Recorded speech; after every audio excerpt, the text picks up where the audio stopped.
That gut-wrenching feeling that something is wrong is worse than any argument. You're not crazy for feeling it, and you're about to find out why. It's that quiet dread that crawls in late at night, or that weird emptiness you feel, even when they're sitting right next to you. It's a feeling that the person you built a world with is slowly becoming a stranger. In this video, we're not going to talk about fairy tales. We're going to get real and talk about the 11 signs that your relationship might be over. And trust me, the last one is the one that your heart already knows, but your head keeps trying to ignore. Sign number 1, the silence is deafening.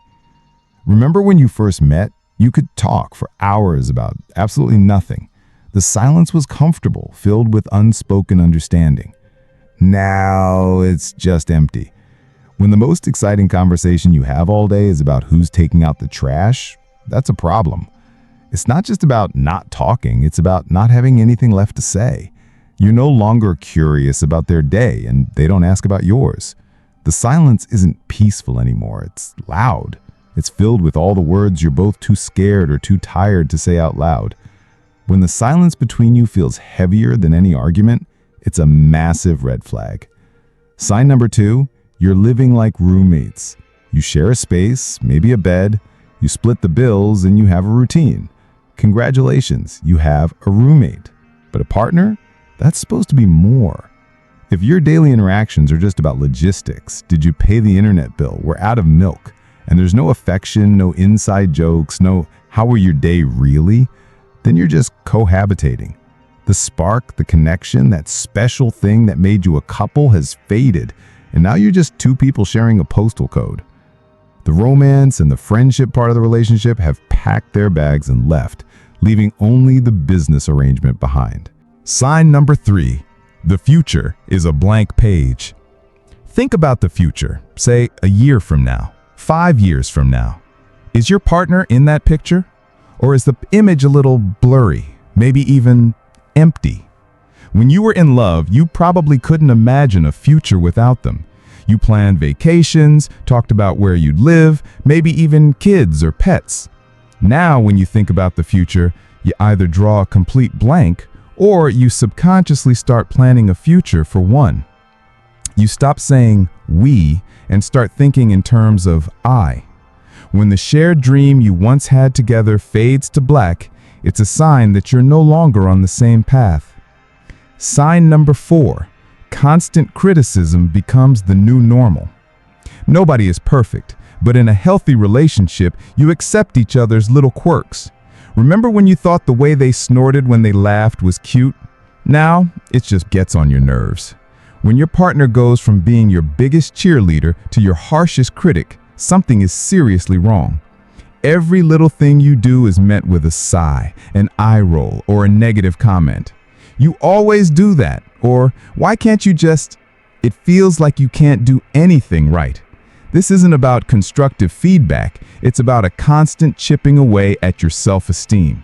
It's a toxic cycle that replaces love with resentment. Sign number 5, you feel lonely even when you're together. This is maybe the most painful sign of all. You can be in a room full of people and feel alone. But feeling lonely when you're sitting next to the person who is supposed to be your everything, that's a special kind of hell.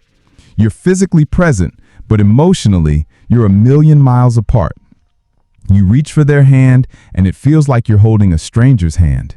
You try to connect, to talk, but it feels like you're speaking a different language.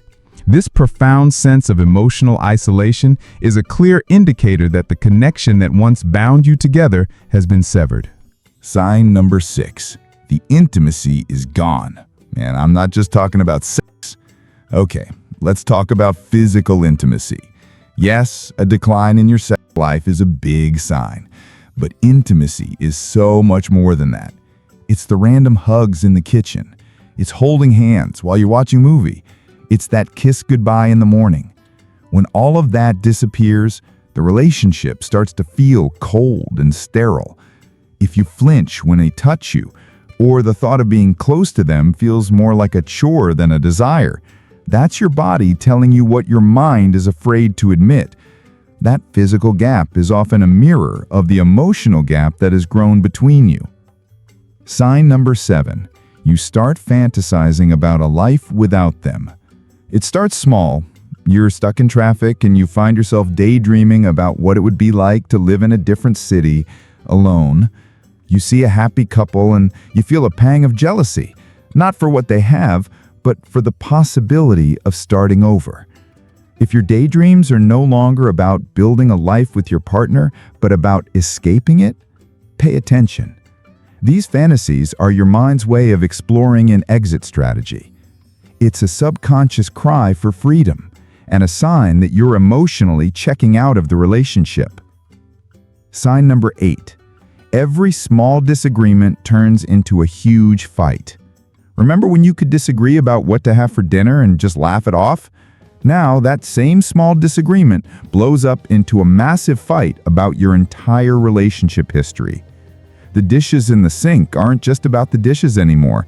They're about respect, about them not caring, about every other time they've let you down.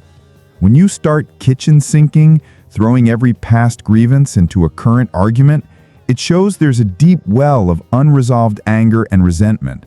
You're not fighting to solve a problem anymore.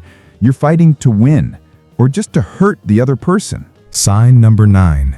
You stop trying. Relationships are work. They require effort from both people.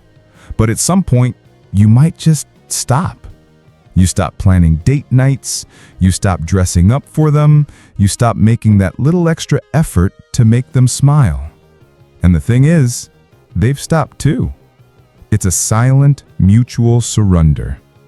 The energy it would take to fix the problems feels monumental, and it just seems easier to let things be.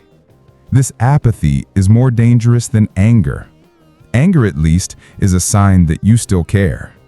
Indifference? That's the real killer of love. Sign number 10. Your friends and family see it.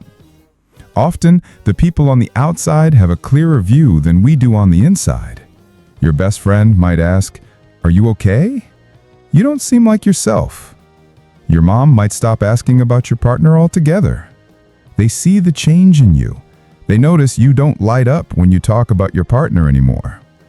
While you shouldn't end a relationship based on other people's opinions, if the people who love you most are all gently raising concerns, it's probably worth listening to. They're seeing the warning signs you might be trying to ignore. Sign number 11. Your gut is screaming at you. And here we are, the last sign, the one you've been feeling all along. You can rationalize all the other signs away. We're just stressed. It's just a rough patch. All couples go through this. But you can't rationalize away that deep, sinking feeling in your stomach. Your intuition, your gut feeling, is your oldest and wisest advisor. It doesn't use words, but it communicates with a feeling of wrongness. It's that inner voice that whispers, "This isn't right anymore." Ignoring it is like ignoring a fire alarm because you don't want to believe your house is on fire. Now, seeing these signs is the easy part. The hard part is what comes next. The problem, the real challenge, is staring this reality in the face and not flinching. It's terrifying. Your brain goes into overdrive. But we've been together for so long. What will people think? I'll be all alone. What if I'm making a huge mistake? This fear can be so paralyzing that it makes staying in an unhappy, soul-crushing relationship seem like the safer option. We stay because it's familiar. The unhappiness we know feels less scary than the happiness we don't know. We've built a life, an identity around this other person. Untangling all of that feels like trying to solve an impossible puzzle. We remember the good times, the person they used to be, the person we used to be with them, and we cling to that ghost. We hope that maybe, just maybe, if we wait a little longer, that version of them will come back. But hope isn't a strategy. And this is the key moment, the turning point you need to hear.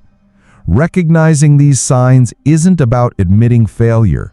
It's not about throwing away years of your life. It's about honoring yourself. It's about choosing your own peace over a shared misery. The bravest thing you can ever do is admit that something that was once beautiful has come to its natural end. Leaving isn't giving up. It's choosing you. It's saying, I deserve to feel happy. I deserve to feel loved, not tolerated. I deserve a future that I'm excited to wake up to. So as we look back on these 11 signs, the silence, the roommate phase, the constant fighting, and that undeniable gut feeling, see them not as a judgment, but as a guide. They are road signs pointing you toward a different path, a path that might be scary to take at first, but one that leads back to your own happiness. You are the main character in your life story, and you get to decide if this chapter is over. It's okay to turn the page. If this video helped you find some clarity, subscribe to RainWish for more.